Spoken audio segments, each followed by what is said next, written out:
Hello বন্ধুরা, আজকে 13ই March শুক্রবার চলে এলাম তোমাদের কাছে খোঁজখবর নিতে। তোমরা কেমন আছো? আশা করি তোমরা ভালোই আছো। আজকে কী কী বাজার করলাম তোমাদেরকে দেখাবো, দেখতে থাকো। আজকে কী কী কিনেছি দেখো। সজনে ডাঁটা কিনেছি, নিম পাতা কিনেছি, বিট কিনেছি, পেঁপে কিনেছি, কাঁচকলা কিনেছি, শিম কিনেছি। দেখেছো বন্ধুরা? দেখো, নিম পাতা কিনেছি, বিট কিনেছি, শিম কিনেছি, সজনের ডাঁটা কিনেছি, পেঁপে কিনেছি, কাঁচকলা কিনেছি। কাঁচকলা নিয়েছে হচ্ছে তোমার 5 টাকা জোড়া, পেঁপে নিয়েছে 30 টাকা কেজি, সজনের ডাঁটা নিয়েছে 10 টাকা শ, বিট নিয়েছে 30 টাকা কেজি, নিম পাতাটা দেখেছো মাত্র 5 টাকা, আর শিম নিয়েছে হচ্ছে 30 টাকা কেজি। এই দেখো শিম, এই হচ্ছে আজকে কিনেছি সবজির মধ্যে।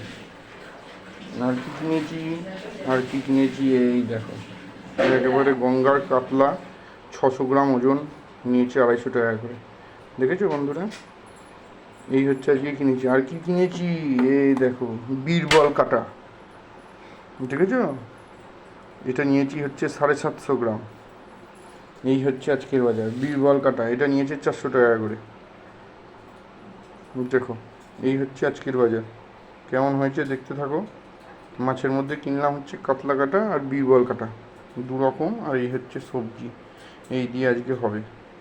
ঠিক আছে, এখনকার মতন এখানেই। এরপরে কী করছি আবারও জানাবো।